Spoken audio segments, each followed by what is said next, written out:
کون کہتا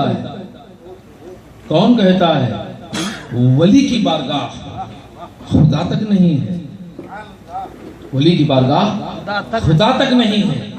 یہ جاہل ہیں، اپنے علم میں کچے ہیں، مغالطے کھاتے ہیں، سمجھنا نہیں آتا ہے۔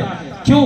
اگر ولی کہتے ہیں تو ولی کے ساتھ ولی اللہ ہوتا ہے، ولی کے ساتھ ولی اللہ ہوتا ہے، ولی کا وہی راستہ ہے۔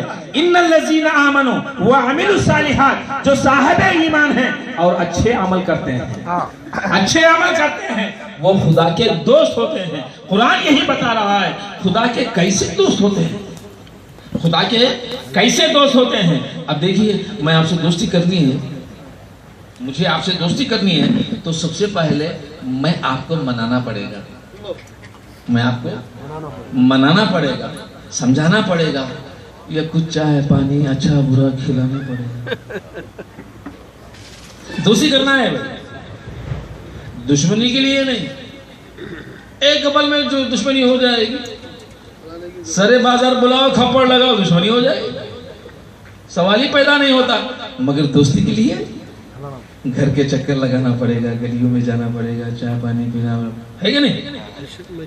یہ نا دستور ہے نا، یہ میٹھی میٹھی باتیں کرنا پڑے گا۔ بھائی مجھے چاہت میں آپ سے آپ کا دوست بن جاؤں، آپ سے دوستی کروں، تو سب سے پہلے آپ کو منا لوں۔ جب آپ مجھے مان جائیں گے، میری بات پر اعتبار آ جائے گا تو آپ میرے دوست بنیں گے نا؟ نہیں کھا کے پی کے نکل جائے، یہ تو غداروں کا کام ہے، وفاداروں کا نہیں ہے، کیونکہ مطلب کی دنیا ہے ایسا ہے کہ نہیں؟ وفادار وہی ہوتا ہے۔ تو میں مثال دے رہا ہوں آپ کو، آپ سے دوستی کرنی ہے تو مجھے منانا پڑے گا، آپ کو کچھ نہ کچھ کھلانا پڑے گا، یا آپ کے کام کرنا پڑے گا، آپ کی ضرورت ہے تو پورا کرنا پڑے گا۔ آپ کی کوئی ضرورت پڑ گئی، آپ کی ضرورت کو پورا کرنے کے لیے کچھ مال دیا، کچھ محنت کیا، یا کچھ تنگی آ گئی، تنگ دستی کو دور کیا، کچھ خرچداری آ گئی، خرچداری کو دور کیا، محبت پیدا ہوگی، دوستی بنے گی کہ نہیں بنے گی؟ آپ کی ضرورت کو اگر میں پورا کیا، آپ کے کام کو انجام دیا، تو دوستی آپ سے مجھ سے ہوگی کہ نہیں ہوگی؟ اس لیے کہ مجھے آرزو ہے، مجھے تمنا ہے آپ سے دوستی کرنے کی، تو بلا مثال و تمثیل قسم خدا کی، خدا چاہتا ہے کہ میرا محبوب جو ہے میں اسے دوستی کروں، میں اس سے محبت کروں، میں اس کی ضرورت کو پوری کروں۔ وہی آیت میں اللہ تبارک و تعالیٰ فرماتا ہے سَيَجْعَلُ لَهُمُ الرَّحْمَنُ وُدًّا، جو ایمان لائے، اچھے کام کرتے ہیں، نیک کام کرتے ہیں، عمل صالح کرتے ہیں، سَيَجْعَلُ لَهُمُ الرَّحْمَنُ، اللہ تبارک و تعالیٰ خود چاہ کے آگے بڑھتا ہے، ان کی ضرورتوں کو پورا کرتا ہے، ان کو منوانے کی کوشش کرتا ہے، ان سے چاہت رکھتا ہے، اور رحمان خود ان سے محبت کرنے کی طلب کرتا ہے۔ جس شخصیت سے، جس انسان سے، جس بندے سے اللہ محبت کرنے کی کوشش کرتے ہوئے اسے منانے کی کوشش کرتا ہے، اس کی ضرورت کو پورا کرنے کی کوشش کرتا ہے، اشارہ بندہ کرتا ہے، کام خدا۔ اب ہم سمجھتے ہیں کہ فلانے ولی کی بارگاہ میں چلے گئے، ہمارا کام ہو گیا، بے شک ہو گیا، مگر قسم خدا کی، اشارہ اس کا تھا، کام خدا کا۔ کیوں؟ محبت خدا کرنا چاہتا ہے، بندے کے قریب خدا آنا چاہتا ہے، بندے کو خدا بنانا چاہتا ہے، بندے کی ضرورت کو پورا کرنا چاہتا ہے۔ میں نے پوچھا اللہ کیوں؟ اس لیے کہ میں چاہتا ہوں کہ اس سے دوستی کروں۔ یہ خدا کی چاہت ہے، جب وہ چاہت پوری ہو گئی، خدا اس کا دوست ہو گیا۔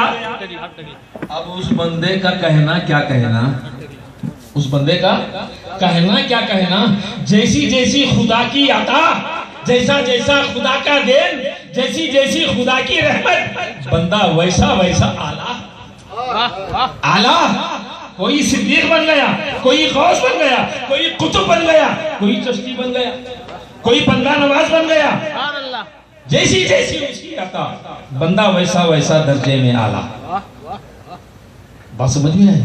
یہ میں نہیں کہہ رہا ہوں، یہ قرآن کہتا ہے۔ اب آئیے، یہ بات خدا کی ہے، کس کی ہے؟ خدا کی ہے۔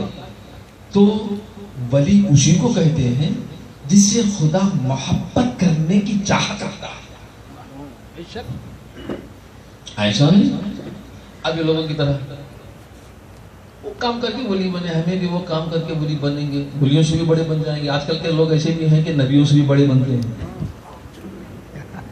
وہ عمل کر کے نبی بنے، اگر وہ عمل ہم کریں گے تو نبی سے بھی بڑھ جائیں گے. ان کی سمجھ کو اللہ تبارک و تعالیٰ غارت کرے. آمین آمین. یہ سمجھے نہیں، وہ کام ہم کریں گے، وہ کام ہم کریں گے. ابراہیم علیہ السلام نے اپنے ایک لوتے بیٹے اسماعیل علیہ السلام کے گلے پر خنجر پھیرا. اگر وہ کام کرنا ہے تو تمہاری اولاد پر تم بھی خنجر پھیرو. کہیں گے شاید آزمانا نہیں ہے، وہ ان کے لیے تھا ہمارے لیے نہیں. ارے نادان، ابھی تو کہا کہ ان کے کام ہم بھی کریں. وہی ابراہیم علیہ السلام کی معصومیت میں جاؤ. نمرود نے آگ میں ڈال دیا. جبرائیل علیہ السلام آئے، پوچھا اے ابراہیم کچھ کہنا ہے کہو. تو ابراہیم علیہ السلام نے کیا کہا؟ اللہم خدا بہتر جانتا ہے. سبحان اللہ. اے جبرائیل، تجھ سے کہنے کی، تجھ سے شکوہ شکایت کرنے کی مجھے آرزو ضرورت نہیں ہے. میں آج میں پڑھ رہا ہوں، یہ خدا دیکھتا ہے. ہے کہ نہیں؟ وہ کام تم بھی کرو. تھوڑا بخار آ گیا، چلے ڈاکٹر کے پاس. میرے بچے کو بخار آ گیا، یا مجھے بخار آ گیا، بیوی کو بخار آ گیا، زیادہ ہو گیا، مرگی کی علت آ گئی. کیا بولتے مرگی کی علت؟ فکس آ گئے. ڈاکٹر صاحب جلدی سے جلدی بچا لو. ارے خدا کہاں مر گیا؟ تھوڑی طبیعت خراب ہوئی، طبیعت کو بچانے کے لیے در بھیک مانگنے کے لیے بھاگے. اور اس میں یہ بھی نہیں دیکھا کہ وہ مشرک ہے، کافر ہے، بدکار ہے، یہودی ہے، عیسائی. یہ بھی نہیں دیکھا وہ دشمن اسلام ہے، دشمن مذہب و ملت ہے. یہ بھی نہیں دیکھا. اگر سچ مومن کی بات کہہ رہا ہوں، ایمان کس کو کہتے ہیں؟ قرآن مجید انہی ایمان والوں کے واسطے شفا بھی ہے، دوا بھی ہے.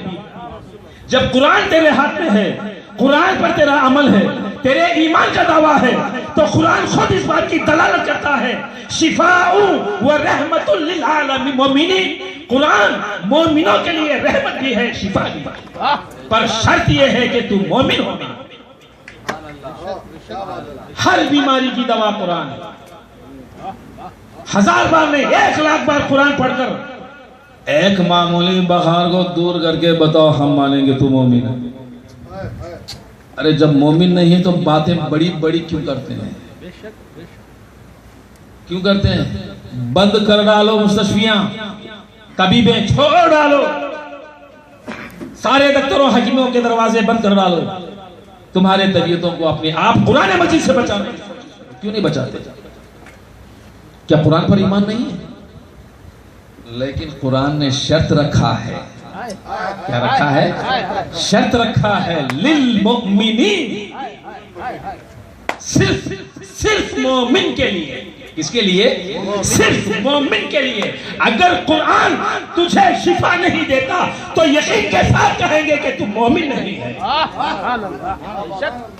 اگر مومن ہوتا تو ضرور شفا دیتا. بات سمجھ میں آئی؟ دنیا میں حکمت حکیموں کے ساتھ جب آئی، سارے لوگ پہلے یہودیوں میں آئے. کس میں آئی؟ یہودیوں میں آئی. بڑے بڑے دوائیاں بناتے پیستے، ہر بیماری کی دوا تیار، ہر بیماری کی دوا تیار. اور وہ کیا کرنے لگے؟ اکڑنے لگ گئے. ساری دنیا ہمارے آگے سر جھکا ہے، ہر بیماری کی دوا ہم تیار کرنے والے ہیں. خدا کی قدرت پہ قربان جائیں. ان کا فخر، ان کا گھمنڈ، ان کی مستی کو توڑنے کے لیے اللہ تبارک و تعالیٰ نے حضرت عیسیٰ کو جنم دیا. عیسیٰ علیہ السلام کو بھیجا. کیسے حکیم ہے؟ کوئی دوا گھسنے کی ضرورت نہیں، کوئی جڑی بوٹی لانے کی ضرورت نہیں. اندھا لاتے، حضرت عیسیٰ علیہ السلام ہاتھ رکھتے، اندھے کے آنکھوں میں نور، کھیوڑے کی بیماری پر ہاتھ پھراتے بیمار درست، میت کو بجھاتے میت اٹھ جاتی، لنگڑے کو دعا دیتے لنگڑا صحیح و سالم چلتا۔ یہ کون سی دوا؟ سارے ادیب، ساری حکمت والے، سارے حکیم تڑپ گئے، ترس